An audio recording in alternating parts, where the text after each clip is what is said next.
예수님이 오셔서 크게 기뻐할 이유라는 제목으로 말씀을 보겠습니다. 이 크리스마스와 연말이 되면 자기 자신만 빼고 다른 사람들은 다 행복한 것처럼 생각이 돼서 이 우울증에 빠지는 사람들이 많이 있다라고 합니다. 그래서 아예 크리스마스 우울증이라고 하는 그런 이름도 붙어 있습니다. 영어로는 할러데이 블루스라고 해서 미국 사람들의 경우에는 5명 중에 1명은 이런 크리스마스 우울증을 겪는다고 하죠. 이 크리스마스 우울증을 겪는 사람들이 어떤 느낌인가를 표현해 보라고 했더니요. 유난히 외롭고 의기소침하다, 허무하고 우울하다, 혹은 괜히 짜증이 나고 화가 난다라고 사람들이 표현했다라고 합니다. 평소에 이런 감정을 느낄 때가 있죠. 그런데 이렇게 크리스마스가 되면 더 많이 이런 감정을 느끼는 이유는 다른 사람들은 다 행복해 보이고 즐거워 보이는데 나만 거기서 소외된다라고 생각해서 그렇습니다. 바로 이런 사람들의 이야기를 소설로 쓴 사람이 있더라고요. 엄마의 크리스마스라는 소설입니다. 한 이혼한 엄마와 아들이 이렇게 살아가고 있는데 이 엄마에게 이 아들은 누구보다 소중한 존재였습니다. 그래서 이 엄마는 자기 재능이 있고 또한 자기 일이 있는데 이 아들을 먹여 살리기 위해 너무나 지루하고 힘든 그런 일상을 살아가고 있었죠. 그런데 이 크리스마스가 되면서 아들이 점차 우울해지는 것 같으니까 이 아들을 데리고 이 아들을 기쁘게 하기 위해 장난감 가게, 물놀이 공원, 백화점, 성당, 공원까지 돌아다니며 이 아들을 기쁘게 하기 위해 애를 씁니다. 그런데 이 아들이 진짜 우울하고 슬픈 건 지금 이혼한 가족으로 다른 가족들은 다 행복해 보이는데 나만 이렇게 아빠가 없고 따로 이렇게 엄마와 지내야 된다는 것 때문에 우울한 것인데 이 엄마는 그 아빠를 대신 책임져 줄 수 없으니까 이렇게 아이들이 기쁠 만한 모든 곳을 돌아다니며 이 아이를 기쁘게 하려고 했었죠. 마지막에는 이 아이한테 선물을 주어서 이 아이를 기쁘게 하려고 애완동물 가게로 갑니다.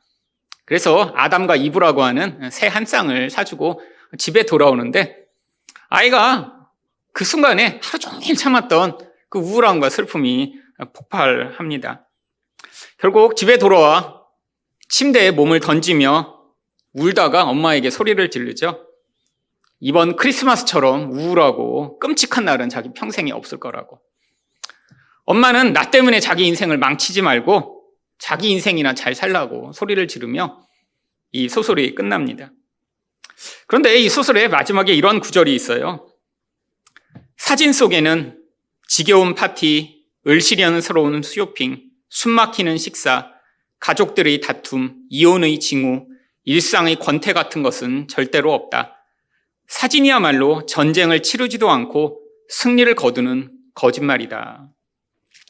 사실 사람들이 크리스마스 하면 행복해야 되고 즐거워야 되고 다른 사람들은 다 정말 그런 행복 가운데 있는 것처럼 그런 TV나 사진을 보다가 자기 일상에서 그런 기쁨이 찾아오지 않자 이런 우울함에 빠지게 되는 이 모습을 잘 그린 소설이라고 생각합니다.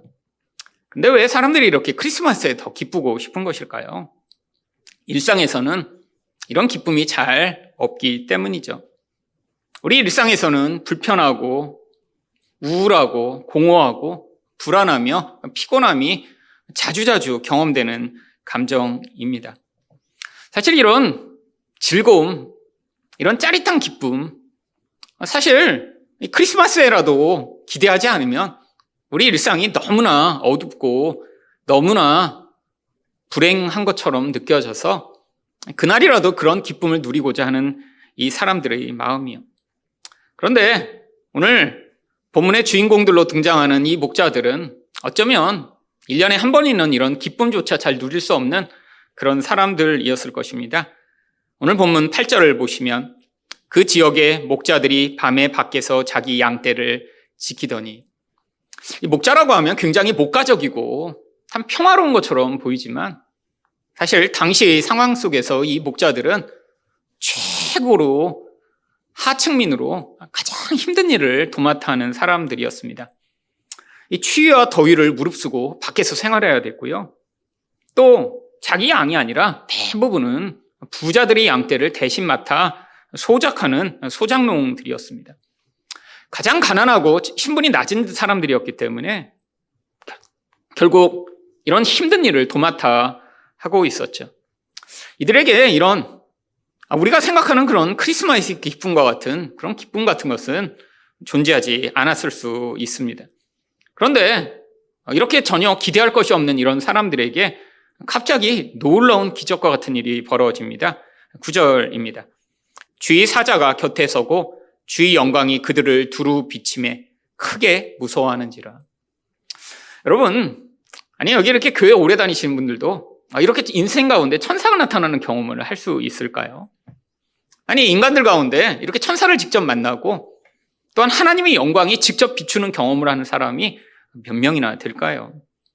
아니 이렇게 아무런 특별한 일이 없는 것 같은 그런 힘든 일을 하고 살아가던 이 목자들에게 이런 놀라운 일이 벌어집니다. 그리고 이 천사는 이 목자들에게 이런 이야기를 하죠. 10절 말씀입니다. 천사가 이르되 무서워하지 말라.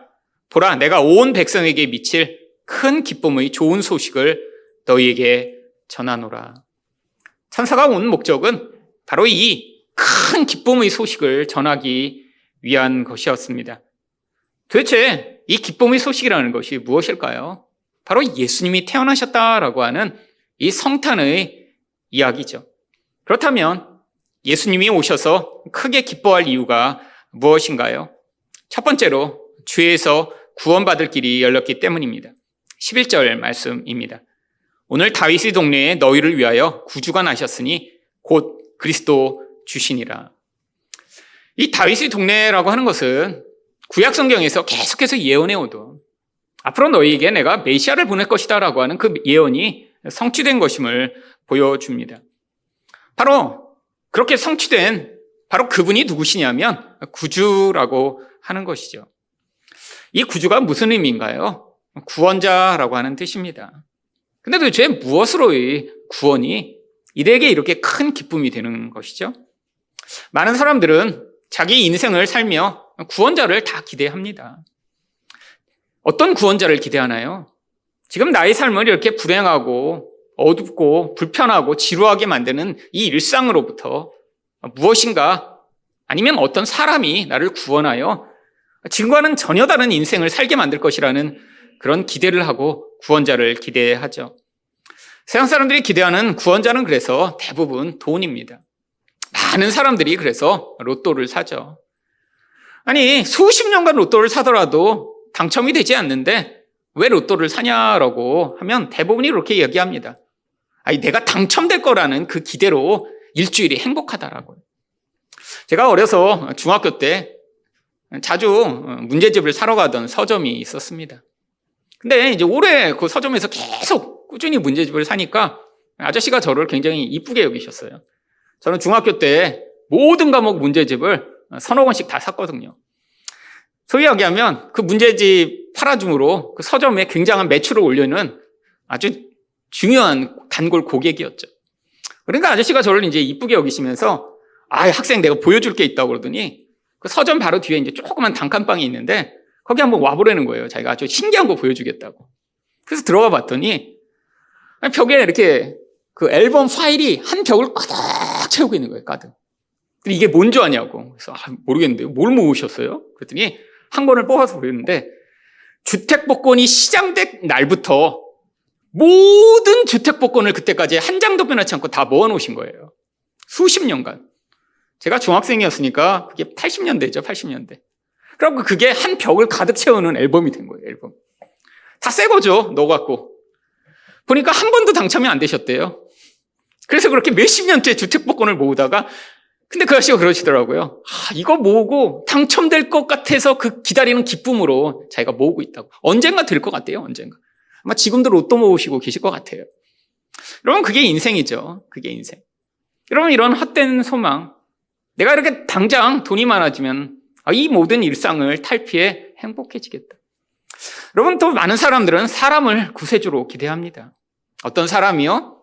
멋지고 능력 있고 예쁘고 그런 어떤 사람을 만나 결혼하면 내 인생이 행복해지고 평화로워지며 뭔가 이 모든 것으로부터 구원받는 그런 일이 일어나겠지. 여러분, 그래서 여기 지금 결혼하셨더니 바로 그 구원이 임하셨나요? 아니요. 결혼한 사람들은 또 다른 구원자를 기대합니다. 이게 인간의 모습이죠. 아무리 돈이 많아지고 아무리 멋진 사람을 만나 결혼해도 이 인간이 구원받지 못하는 이유는 무엇인가요? 바로 이 인간 안에 이런 불행을 만드는 진짜 근원적인 문제가 사람이나 돈으로는 해결받을 수 없기 때문이죠. 그래서 마태복음 1장 21절에서 구원자로 오신 예수님이 하실 일을 이렇게 이야기합니다. 아들을 낳으리니 이름을 예수라 하라. 이는 그가 자기 백성을 그들의 죄에서 구원할 자이심이라. 여러분, 예수님이 오신 목적은 우리를 죄에서 구원하기 위해 오셨습니다. 근데 이게 왜 큰 기쁨의 이유가 되나요? 인간이 이 기쁨, 이 행복을 잃어버린 진짜 이유는 돈이 없거나 내 배우자가, 내 자식이 훌륭하고 멋진 사람이 아니라서 우리가 이렇게 불행하거나 힘든 것이 아닙니다. 인간이 이렇게 불행한 진짜 이유는 바로 인간의 영혼이 죄로 말미암아 하나님의 영적 생명을 잃어버렸기 때문이죠. 하나님은 인간을 원래 영적 생명이 충만한 상태, 성경이 이야기하는 생명의 상태로 만드셨습니다. 이게 인간이 원래 만들어진 모습이에요. 우리가 볼 때 이렇게 눈으로 볼 수 있는 이 육신이 아니라 이 인간의 영혼 안에 하나님의 생명을 가득 채워놓으셔서 바로 인간이 그 하나님의 생명이 충만한 상태가 되면 감정적으로 충만하고 행복하고 만족한 상태가 되는 것이죠. 성경은 바로 이 상태를 안식이라고 이야기를 합니다. 영혼 안에 하나님이 채워놓으신 생명이 충만하니까 공허하지 않고 부족함이 없는 삶을 살 수 있죠. 근데 문제가 무엇이죠? 죄로 말미암아 영혼이 공허한 상태가 되어버렸습니다. 여러분, 죄는 다른 말로 이야기하면 하나님의 생명이 사라진 상태예요. 원래 인간 자체가 하나님의 생명으로 충만해야 됐어야 되는데 그 영혼 안에 생명이 떠나고 나니까 그냥 그 비워버린 상태가 바로 죄의 상태가 된 것이죠. 여러분, 그래서 인간은 영혼에서부터 이 공허를 벗어날 수가 없습니다. 공허하니까 불만족한 거예요. 영혼이 텅 비어버리니까 자꾸 갈망이 생기는 거예요. 여러분, 인간들은 이 내적 갈망을 채우고자 외적으로 몸부림치며 애를 씁니다. 여러분, 근데 무슨 결과가 나타나나요? 결국 내 영혼이 공허해서 무엇인가 그 영혼을 채우려고 몸부림치는 이 모든 것은 욕심으로 발휘되게 되어 있습니다. 여러분, 돈을 가져도 여전히 목마른 게 인간이에요. 여러분이 생각할 때, 통장에 1억 원만 있으면 행복하겠다. 근데 여기 1억 원 있는 분이 있으실 거 아니에요. 여러분, 1억 원이 있으면 10억 원 갖고 싶습니다. 10억 원이 있는 사람은 100억 원을 갖고 싶겠죠. 100억 원을 가져도 목마른 게 인간이에요. 여러분, 어떤 사람으로 그러면 충족될 수 있나요? 아무리 좋은 사람을 만나도 불만족하고 불평하며 미워하게 되는 게 인간이죠. 결국 이 욕망으로 말미암아 사람이나 물질이나 인간은 자꾸 자기 자신의 이 욕망을 채우고자 하는 이런 자기중심적 태도를 발휘하며 결국 자기를 스스로 불행과 고통에 빠지게 만듭니다. 여러분, 특별히 사람의 관계가 이 영혼의 공허로 말미암아 파괴되게 되어 있죠. 여러분, 자기 영혼이 공허해서 다른 사람을 사랑이 아닌 나의 욕망의 도구로 사용하는 순간 관계는 반드시 깨지게 되어 있습니다. 여러분, 이게 인생의 벗어날 수 없는 굴레죠. 여러분, 바로 어제가 크리스마스 이브였죠. 여러분, 이 우리나라에서 특히 크리스마스 이브가 되면 가장 바쁜 곳이 어딘가요? 아마 제가 생각할 때 백화점이나 모텔 같은 이런 곳일 것입니다. 왜죠? 인간의 욕망이 가장 충족될 수 있는 1차적인 대상들을 찾아 헤매는 사람들이 모이는 곳이니까요. 여러분, 성탄절이라고 가족한테 백화점에서 이렇게 좋은 걸 사주는 일들은 잘 없습니다. 어떤 특별한 경우에야 그렇죠. 근데 백화점에서 누군가를 위해 물건을 산다는 건 그 관계가 일상적인 관계가 아니라는 거예요. 뭔가 체면을 차려야죠. 뭔가 좋은 것을 줘야죠. 어제 저희 아들이 저보고 크리스마스 이브인데 아빠도 백화점 가서 엄마한테 좋은 물건 좀 사줘 그러더라고요. 그래서 제가 그랬어. 야, 인터넷이 제일 싸, 인터넷이. 여러분, 아니 백화점에서 왜 사요? 똑같은 옷도 인터넷에 가면 훨씬 싸고 똑같은 바지도 인터넷 가면 훨씬 쌉니다. 근데 백화점 가서 사는 사람들 있잖아요. 여러분, 백화점은 아마 어제 주차하기도 힘들 정도로 사람이 많이 모였을 거예요. 근데 백화점에서 물건을 사는 사람들은 어떤 사람이죠? 대부분 목적이 있어야 됩니다. 아니, 비싼 값을 사더라도 뭔가 멋진 포장을 통해 상대방의 마음을 얻어야 되는 그런 상황에 있는 사람들이 백화점에 가죠. 여러분, 백화점에서 좋은 물건을 사 결국 누구의 마음을 얻으려고 많은 사람들이 하나요? 젊은이들은 애인의 마음을 얻으려고 하죠. 그래서 마음을 얻으면 어떻게 해요? 남자들이 원하는 성적 쾌락을 얻기 위해 좋은 가방 사주고 호텔에 데려가는 거죠. 여러분, 이게 인생에서 사람들이 추구하는 행복하고 싶다, 즐겁고 싶다라고 하는 그런 몸부림의 결론이죠. 여러분, 근데 그 결론이 무엇인가요? 그랬더니 행복한가요? 아마 하루가 지나기 전에 현타가 올 것입니다. 300만 원 들었는데 이런 현타요. 이렇게 노력하고 애썼는데 이런 현타요. 인생에서 우리가 자주 경험하는 거예요. 나의 공허를 메우기 위해 어떤 사람은 몸부림치며 그 목적을 성취하기 위해 달려갑니다. 아니, 그게 사람이 아니라 어떤 목적일 수 있죠. 나는 이런 높은 자리에 올라가야 돼 라고 몸부림치며 달려가 그 목적을 성취했는데 금방 공허감에 빠지는 사람들이 굉장히 많습니다. 한국 사람들 가운데 그런 사람들이 더 많은 것 같아요. 제가 미국에 유학하면서 이것저것 학교들에 집회를 나가면서 경험한 거예요. 여러분, 물론 미국에도 학교가 워낙 많기 때문에 한국 사람들은 아주 도처에 많이 흩어져 있었습니다. 근데 이렇게 많이 좋지 않은 학교, 여러분한테 이름을 얘기해도 여러분도 모르고 저도 잘 모르는 그런 학교에도 집회를 하러 갔어요. 근데 그 학생들은 그냥 잘 지내더라고요. 근데 얘기하면 알만한 그런 좋은 학교에도 제가 집회하러 갔었습니다. 하버드 학생들이 모여있는 그런 집회, MIT 학생들이 모여있는 집회, 코넬 학생들이 모여있는 이런 곳. 근데 거기에 그렇게 한국 사람들이 모여있는 곳에 가면 꼭 그 목사님들이 그런 얘기를 하세요. 이 학생들 가운데 너무나 정신적으로 방황하고 고통하는 학생들이 많다고. 그리고 중간에 자퇴하는 학생들이 그렇게 많다는 거예요. 특별히 제가 코넬에 갔는데 한국 사람들이 너무너무 많았습니다. 이렇게 학생들 집회로 하는 단일 집회로는 거기가 제일 많았어요. 여러분, 코넬이라는 학교 굉장히 좋은 학교입니다. 미국에서는 사실은 어떤 분야에서는 하버드보다 좋은 학교가 코넬이에요. 어떤 사람이 제가 고등 코넬 나왔다니까 코넬 나오셨냐고. 그래서 제가 그냥 네 이러고 만족이 있는데 아주 좋은 학교예요. 아는 사람들은 다 알만한. 여러분, 하버드만큼이나 미국에서는 인정받는 학교인데 근데 문제가 있습니다. 한국에서는 코넬을 잘 모르거든요. 코넬에 한국 학생들이 매년 몇 명씩 자살한대요. 한국 학생들이 특별히 한국 학생들이 다니다가 자퇴하는 학생들이 그렇게 많대요. 이유가 뭔지 아세요? 하버드에 못 갔다는 이유로. 어려서부터 너는 하버드 갈 수 있어. 그래서 미국에서 학력고사라고 하는 SAT를 전부 맞고 만점을 맞았는데 그런데 갔는데 더 좋은 곳에 못 갔다라는 그 압박으로 그만둬 버린대요. 그럼 하버드 학생들은 다 너무 행복하게 잘 지내고 있냐? 그렇지 않습니다. 여러분, 하버드에 들어간 한국 학생들도 졸업을 하는 학생이 50%가 되지 않아요. 여러분, 쉽지 않은 그런 자리죠. 근데 그게 목표였어요. 그게 인생의 가치였고 전부였어요. 거기에만 가면 뭐가 행복해질 줄 알았고 만족이 생길 줄 알았는데 가봤더니 아무것도 아닌 거예요.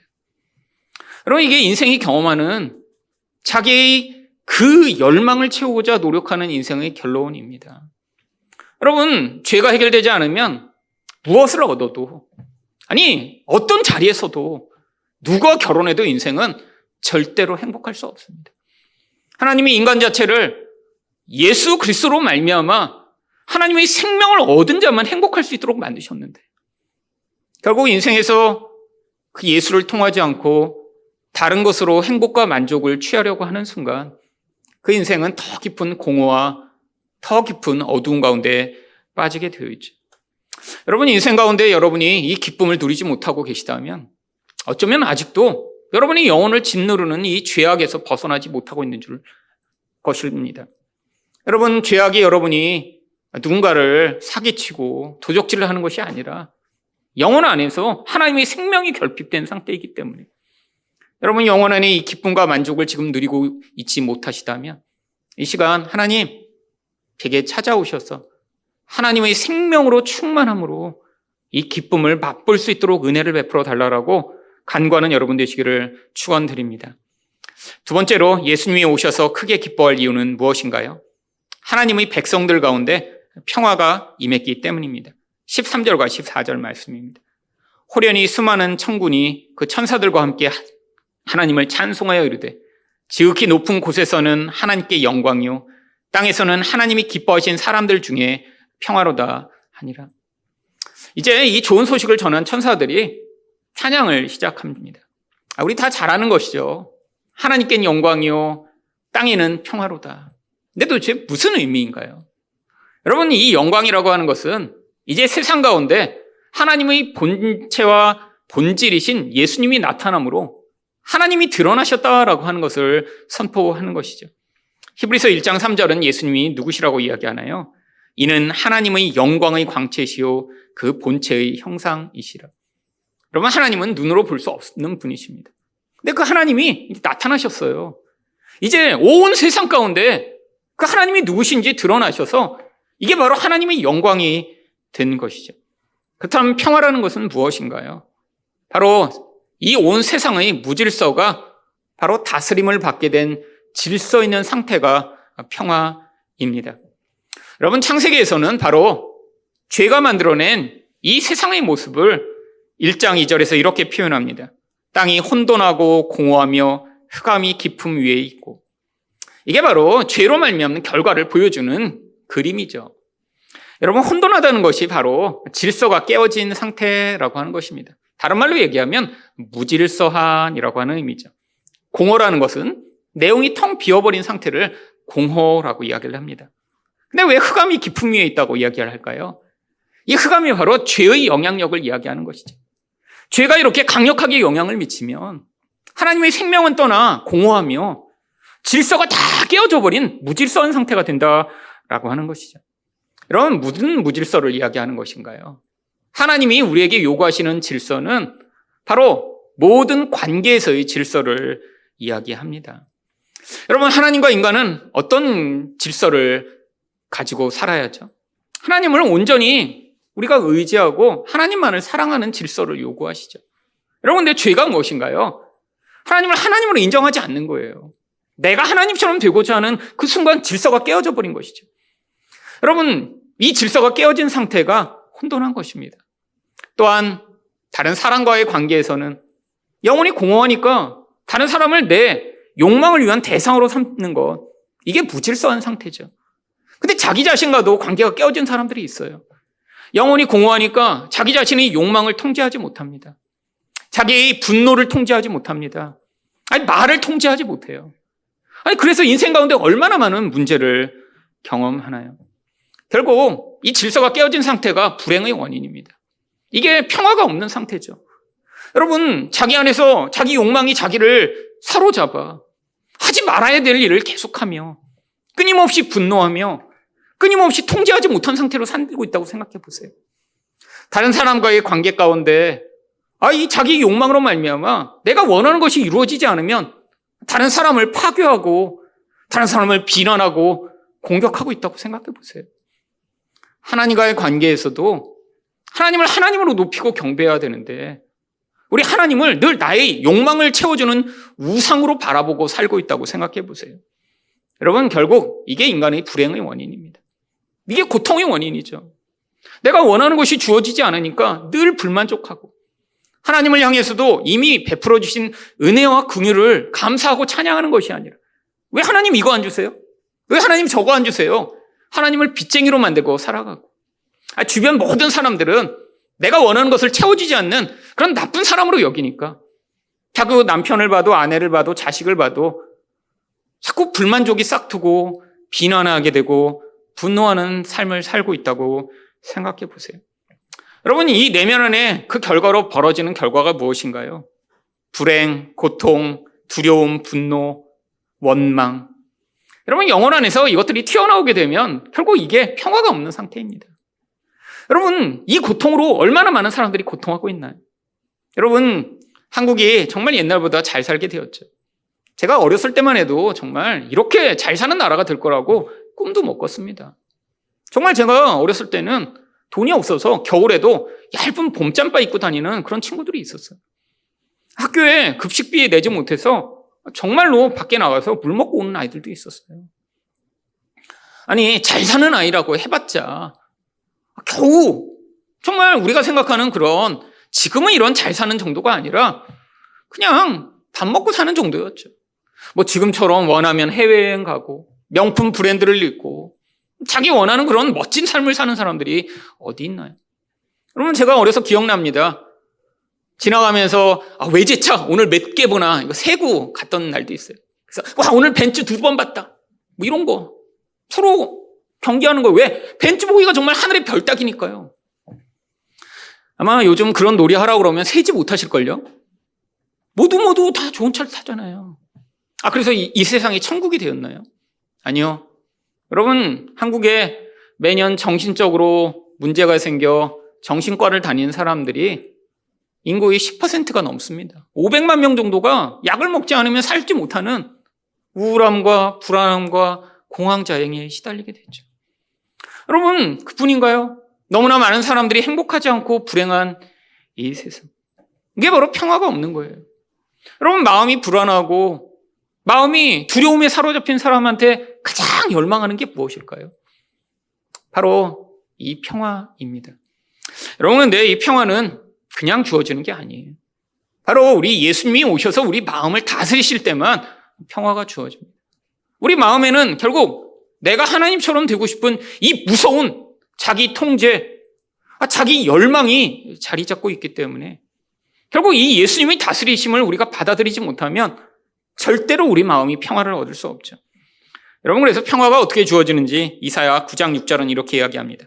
이는 한 아기가 우리에게 낳고 한 아들을 우리에게 주신 바 되었는데 그의 어깨에는 정사를 메었고 그의 이름은 기묘자라 모사라 전능하신 하나님이라 영존하신 아버지라 평강의 왕이라 할 것입니다. 여러분, 이거저런 놀라운 비밀을 감추고 있습니다. 아니, 아기가 태어났대요. 근데 그분이 누구예요? 아버지 하나님이시래요. 이게 바로 예수님의 비밀이죠. 아니, 연약한 자로 이 세상에 오셨어요. 마구간에 태어난 가장 약한 존재입니다. 근데 그분이 하나님이시래요. 근데 그분이 정사와 권세를 가지고 다스리셔서 하나님의 백성들에게 무엇을 주세요? 바로 평강의 왕으로 통치를 하십니다. 여러분, 이게 바로 이 크리스마스에 우리가 기억해야 될 일입니다. 우리 마음이 이 평화를 누리고 있지 못하다면 어쩌면 우리 영혼 안에서 아직도 이 예수님을 왕으로 인정하지 않고 내가 원하는 인생, 내가 꿈꾸는 나의 삶, 내가 바라는 나의 평화를 내가 추구하고 있기 때문인지도 모릅니다. 여러분, 우리는 알지 못하게 내가 꿈꾸는 나의 미래, 내가 기대하고 내가 그리는 나의 인생을 그리고 사는 경우가 너무 많죠. 여러분, 마음이 불안한 이유가 뭐죠? 내가 원하는 것이 이루어지지 않아서입니다. 내가 원하는 대로 인생이 흘러가지 않아서 그렇죠. 근데 내가 원하는 것이라는 게 다 무엇이에요? 결국 우리가 하나님의 은혜를 받아들이지 않고 나는 더 괜찮은 그런 대접을 받을 만한 인생인데 나는 지금보다 더 멋진 삶을 살아야 되는 존재인데 나는 지금보다 훨씬 더 사람들에게 알려진 존재가 되어야 되는데 라고 하는 이 영혼 안에서 하나님처럼 되고 싶은 이 죄성이 만들어낸 그림은 혹시 아닌가요?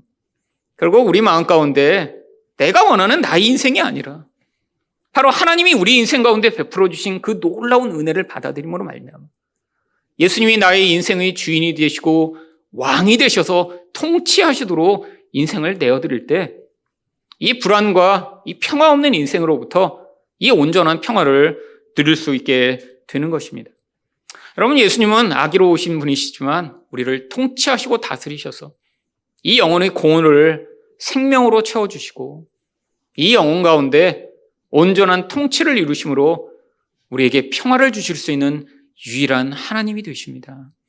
여러분 가운데 이 생명의 기쁨과 평화를 누리기 원하시는 분들은 바로 이 예수님의 통치를 사모하심으로 하나님, 오늘도 예수님으로 말미암아 저를 다스려 주시고 은혜를 베풀어 달라고 간구하시는 여러분 되시기를 축원드립니다.